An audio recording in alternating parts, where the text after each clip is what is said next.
Nous allons demander d'abord le pasteur bienvenu s'il a un mot à ajouter.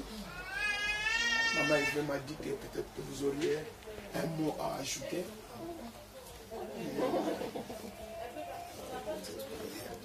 Hein? Si.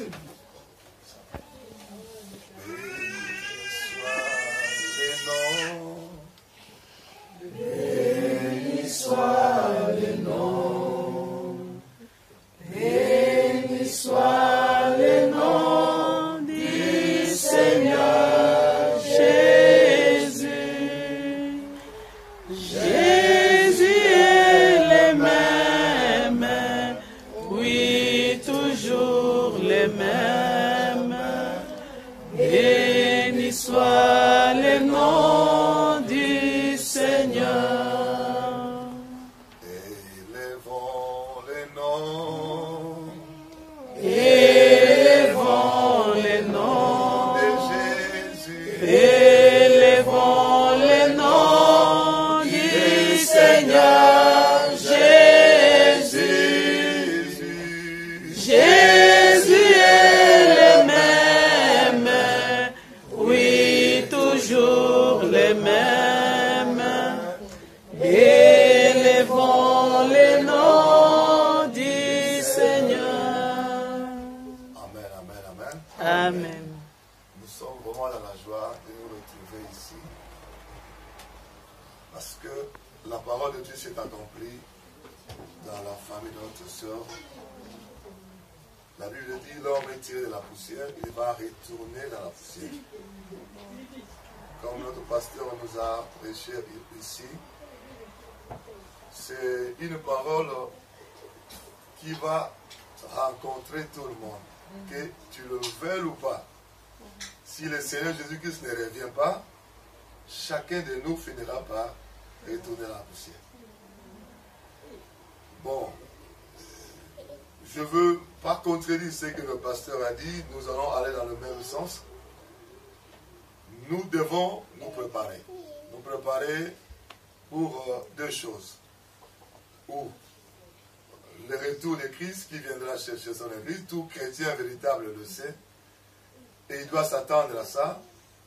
Nous ne connaissons ni les jours ni l'heure. Il peut venir même tel que nous sommes là. Et ce qui est important, ce n'est pas seulement d'aller prier. Parce qu'actuellement, il y a, comme le pasteur l'a dit, plein de gens qui se disent chrétiens. Plein de gens qui prient. Plein de gens qui prêchent comme je le fais aujourd'hui. Mais il y a très peu de gens qui considèrent que nous devons nous préparer pour cette rencontre avec Jésus-Christ. Il y a aussi des gens qui croient à ça et qui se préparent aussi, et chacun à sa manière.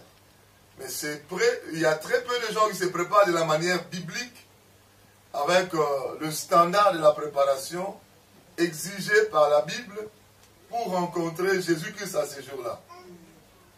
Voilà pourquoi nous, en tant que serviteurs de Dieu, dans des moments comme celui-ci, nous avons toujours une exhortation à faire, non pas parce que, non pas pour notre frère qui est parti, mais plutôt pour nous qui sommes restés. Pour que chacun de nous, comme le pasteur l'a dit, puisse regarder sa vie, voir dans quelle position il se trouve, si Jésus-Christ revenait maintenant, ou alors si la mort rencontrait sa vie. Et je suis vraiment poussé à dire à nous tous qui sommes là que la parole de Dieu est vraie. Jésus-Christ a dit qu'il revient et il reviendra certainement. Et actuellement, nous sommes en train de dire à l'Église, le moment qui nous laisse à vivre sur la terre, c'est pour nous, chrétiens, c'est pour nous, enfants de Dieu, le temps de nous préparer. La Bible dit dans Matthieu chapitre 24, verset 44, « Vous donc aussi, tenez-vous prêts. » En d'autres termes, préparez-vous. On ne peut pas seulement entrer dans le royaume le jour de l'enlèvement parce que nous sommes devenus chrétiens, on devient chrétien, mais on doit aussi se préparer. C'est comme la Bible nous donne la parabole des 10 vierges qui étaient en train d'attendre l'époux. Et la Bible dit à un moment, elles se sont réveillées pour se préparer pour rencontrer l'époux. Il est vrai que Jésus-Christ revient. Mais moi j'aime dire la vérité à l'Église. Parce que cette histoire de la Bible, cette histoire de l'Église, si nous voulons être sincères, l'hypocrisie est beaucoup entrée dedans. La vérité n'est plus vraiment donnée à l'Église. Nous disons les demi-vérités. Si quelqu'un meurt, on se dit non, on va le voir. On va le voir si la personne qui est morte s'était préparée, s'était sanctifiée. Moi j'aime dire la vérité. S'il ne s'était pas sanctifié, nous pouvons dire que son âme repose en paix. Ça c'est une formule de politesse que nous avons l'habitude de dire. Mais en tant que chrétien, en tant que serviteur de Dieu, nous devons dire si la personne s'était préparée, parce qu'on ne sait pas. C'est seul Dieu qui connaît. Si la personne s'était préparée, il s'était préparé, là on va le retrouver avec Jésus-Christ dans le royaume de Dieu. Sinon, ça sera autre chose. Même si nous bombardons avec des messages que son âme repose en paix, ça ne se reposera jamais en paix si une personne n'est pas morte en Christ. Est-ce que vous m'entendez? Voilà pourquoi nous qui sommes restés vivants, nous devons, je suis en train de le dire pourquoi. Parce que généralement quand nous sommes dans un deuil comme nous sommes là, tout le monde dit que son âme repose en paix. Mais si quelqu'un n'est pas mort en Christ, il n'est pas en paix. Le jour de sa mort, les esprits de l'ennemi Satan viendront chercher la personne pour le mettre dans le séjour de mort, là où il y a le feu. Nous connaissons l'histoire. Dans Luc chapitre 16, on nous parle de l'histoire de Lazare et de riche. La Bible dit quand ils sont morts, les deux, les riches qui ne s'étaient pas repentis, s'est retrouvé dans le séjour de mort en train de brûler. Ça, ce n'est pas la paix. Si nous disons chaque fois que quelqu'un meurt, que nous nous retrouverons dans la paix, que son âme repose dans la paix, c'est bien. Mais sinon, nous devons dire la vérité à ceux qui sont restés. La paix ne viendra après la mort que lorsque nous avons rencontré le prince de la paix, Jésus-Christ. Sinon, une personne qui n'a pas rencontré Jésus-Christ ou qui ne s'est pas préparée dans la sanctification, car la Bible dit sans la sanctification, personne ne verra le Seigneur. Même si j'ai une Bible, même si on m'appelle pasteur bienvenu, même si je vais dans une église, je chante, je danse, ça ce sont des choses de la terre que les hommes ont fabriquées. Mais pour rencontrer le Seigneur en ce jour-là, nous devons accepter Jésus-Christ comme Seigneur et Sauveur et nous devons également nous préparer dans la sanctification. Sans cela, on ne peut pas le voir. Et la sanctification est exigée par le royaume des cieux. Pour rencontrer Dieu, c'est écrit dans la Bible. Dans 1 Thessaloniciens chapitre 5, verset 23 à 24. 1 Thessaloniciens 5, 23 à 24. La Bible dit ceci. Que le Dieu des cieux vous sanctifie lui-même. L'âme, l'esprit et le corps. Et que vous soyez conservés comme ça jusqu'à l'avènement du Fils de l'homme. Et ce verset-là, dans nos églises, nous avons presque oublié ça. Nous avons présenté la sanctification à notre manière. Je vous le dis parce que c'est le travail que nous sommes en train de faire. Ramener la sanctification, le standard exigé par la parole de Dieu pour rencontrer l'époux. C'est la sanctification de l'âme, de l'esprit et du corps, conformément au verset que je suis en train de dire. Et si ce n'est pas ce niveau de sanctification, et si ce niveau-là n'est pas arrivé et n'est pas conservé jusqu'à ce que Jésus-Christ va revenir, ça sera difficile de le voir. Frères bien-aimés, nous sommes venus parce que notre frère est mort. Nous sommes venus parce qu'il y a un deuil, parce que la Bible nous dit de pleurer avec ceux qui pleurent. Mais nous qui sommes restés vivants, nous ne pouvons jamais oublier ça. le jour que Jésus-Christ va revenir, il y aura effectivement de pleurs et de grincements des dents, comme la Bible le dit. Et parce que le niveau de la sanctification exigé par la Bible, c'est devenu extrêmement rare dans les églises. Il y a beaucoup de gens qui chantent, qui dansent, il y a beaucoup de gens qui font l'œuvre de Dieu, et chacun a calculé, a créé la sanctification taillée par les idées des hommes. Mais la sanctification que la Bible nous recommande, c'est devenu, comme je l'ai dit et je le répète, extrêmement rare. Nous devons chacun vérifier son cœur. Est-ce que nous sommes réellement en train de suivre le chemin de la sanctification, nous qui sommes chrétiens? Est-ce que nous sommes réellement en train de laisser Dieu nous sanctifier au niveau de l'âme, au niveau de l'esprit et au niveau du corps, Parce que nous avons fait une étude dans la Bible, nous avons remarqué que les chrétiens ont laissé la sanctification du corps, surtout du corps, ils ne s'occupent même plus de ça. Parce que le diable, en s'infiltrant dans l'église, il a dit à l'église, à nous chrétiens, que Dieu ne regarde seulement le cœur. Il ne s'occupe pas du corps. Ça, je l'ai toujours dit et je le répéterai toujours. Un mensonge, c'était... Moi, je parlais à un pasteur, je lui ai dit, ça c'est le verset satanique que le diable a donné à l'église. Dieu ne regarde seulement le cœur. Dans la Bible, du début jusqu'à la fin, il n'a jamais été question que Dieu ne regarde seulement le cœur. Parce que 1 Thessaloniciens 5, verset 23-24 nous dit, je répète le verset, que le Dieu de paix vous sanctifie, lui-même, âme, esprit et corps. Donc Dieu veut que la sanctification ne soit pas seulement dans l'âme, dans l'esprit et également au corps. Nous avons fait des études et nous avons remarqué le verset là, que Dieu ne regarde seulement le cœur, c'est tellement accepté par les églises, et finalement le diable, quand il a introduit son mensonge, il a transformé le corps, temple du Saint-Esprit, au temple des idoles. De la tête jusqu'aux pieds, transformé dans presque toutes les églises. De la tête jusqu'aux pieds. Ce que Dieu a voulu que nous soyons, c'est haï, ce n'est plus accepté. Et quand tu veux être ce que Dieu veut que tu sois, c'est toi plutôt qui déraisonne, c'est toi qui deviens fou.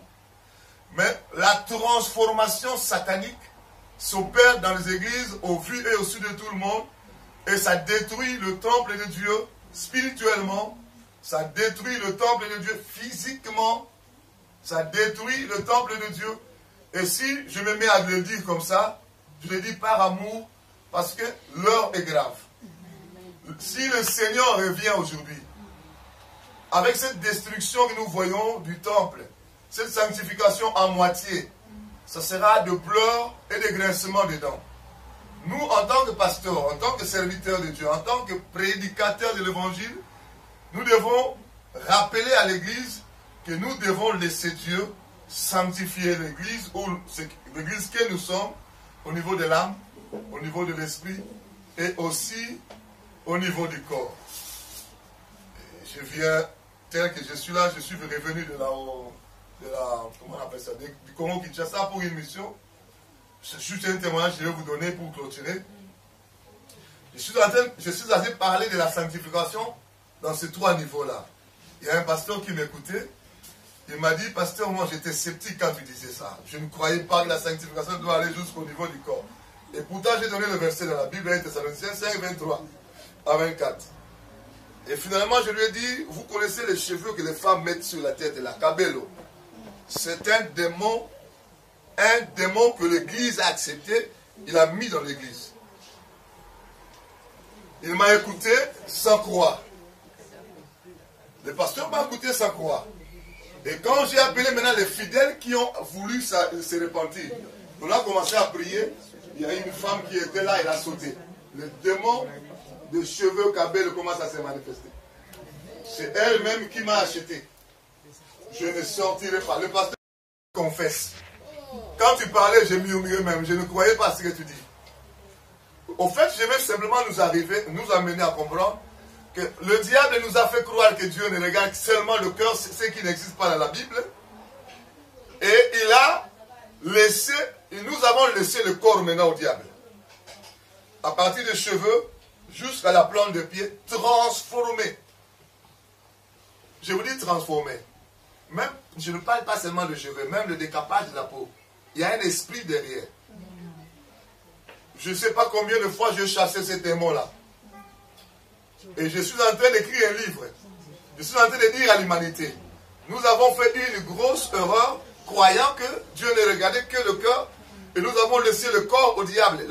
Toute la transformation que nous voyons, faux cils, faux ongles, le maquillage, toutes ces choses-là appartiennent au diable.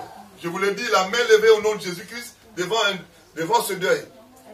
Nous avons chassé ces démons-là jusqu'à nous fatiguer. Il n'y a pas longtemps, il y a un pasteur m'appelle au Burkina Faso. Il est prédicateur. Il m'a dit, j'ai suivi ta vidéo, j'avais boudé auparavant. J'ai dit, mais qu'est-ce que le pasteur la raconte? Et finalement, il est allé demander la question à Dieu, qui a créé le ciel et la terre. Est-ce que ce qu'il dit là est vrai?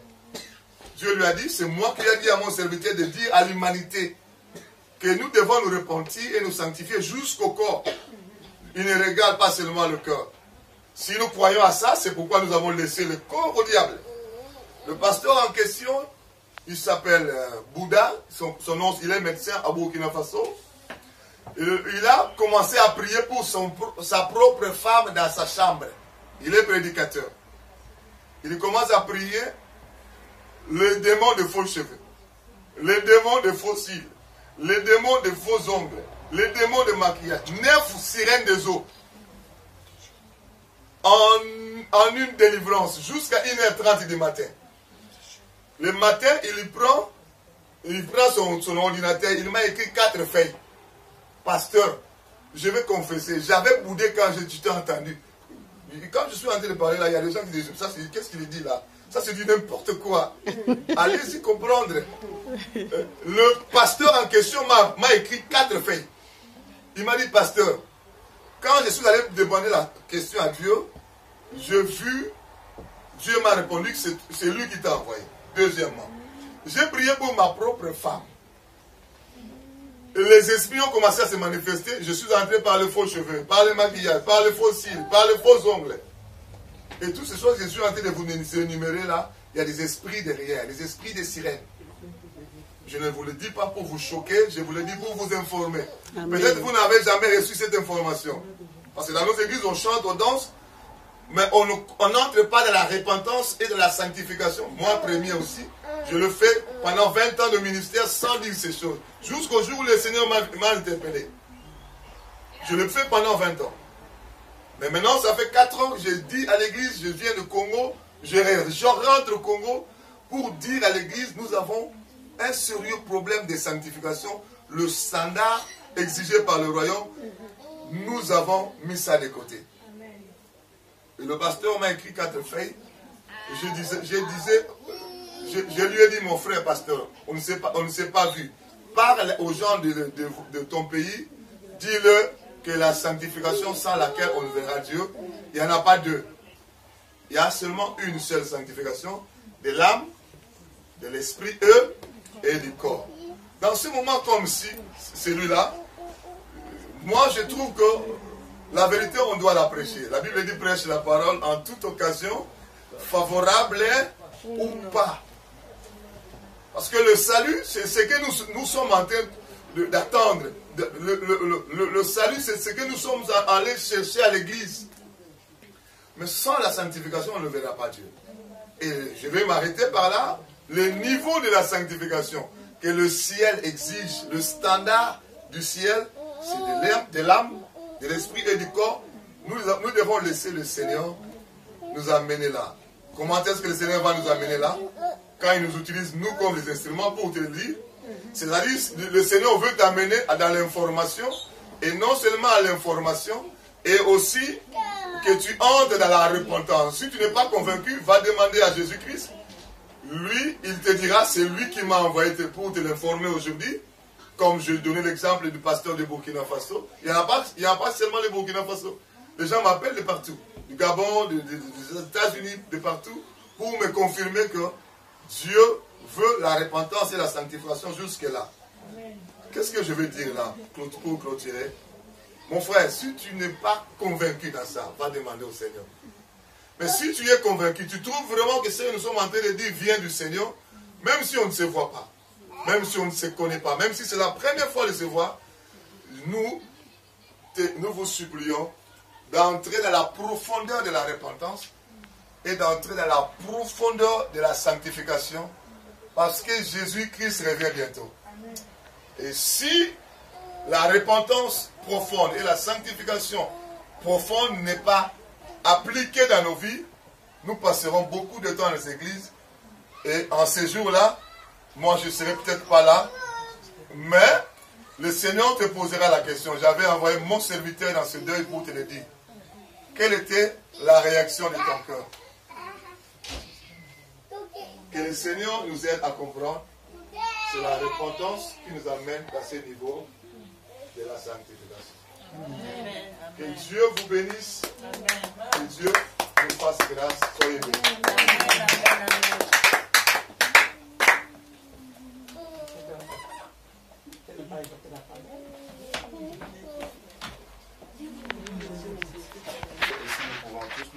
Nous allons prier pour la famille de maman Eve et aussi, bien sûr, de maman Eve. Elle peut déposer son téléphone. Que ton puissant, quand mon cœur considère tout l'univers, créé par son pouvoir. Les cieux d'azur, les éclairs, les tonnerres, l'éclair matin ou les ombres du soir, que tout mon être alors s'élève et chante, Dieu tout-puissant.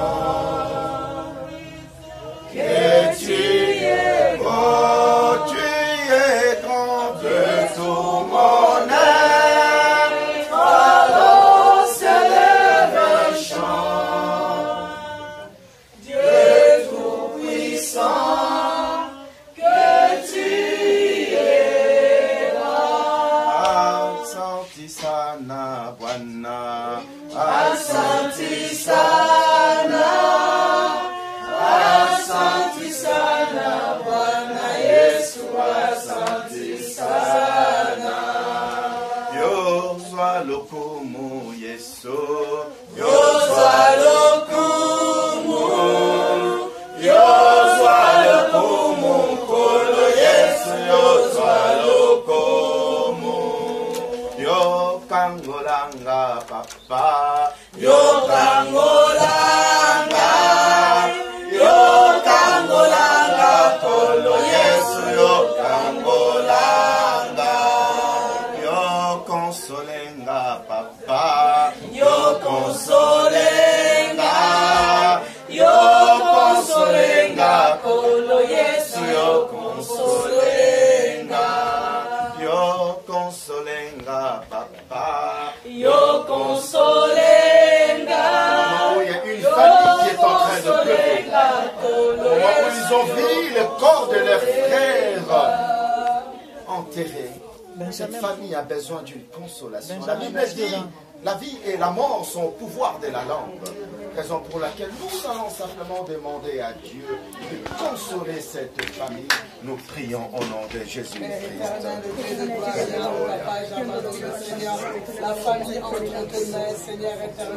Seigneur, entre de sainte main, nous t'abandonnons cette famille. Le seul qui peut consoler, c'est toi. Console cette famille.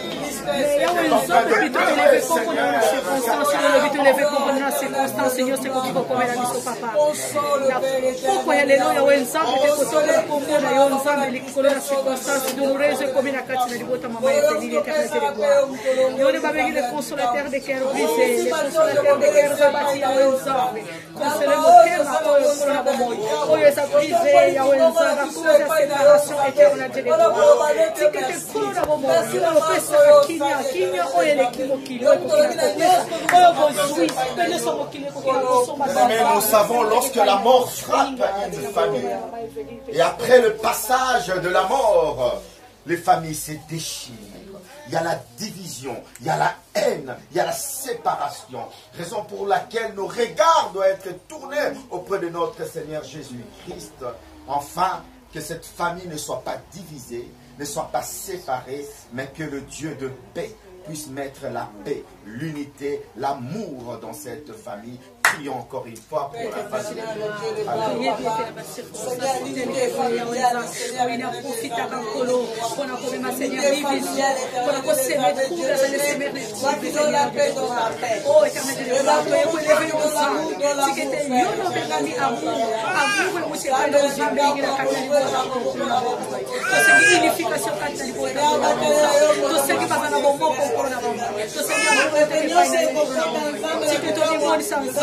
Yahweh, on fait que passera toujours au Seigneur. Il y a avantage plus qu'avant, Seigneur.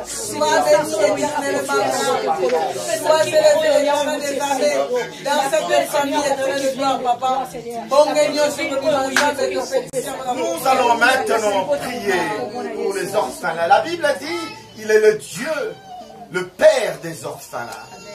Prions pour les enfants que notre bien-aimé a laissés. La Bible nous dit encore, il est le mari de veuve. Prions également pour la veuve. Nous prions au nom de Jésus.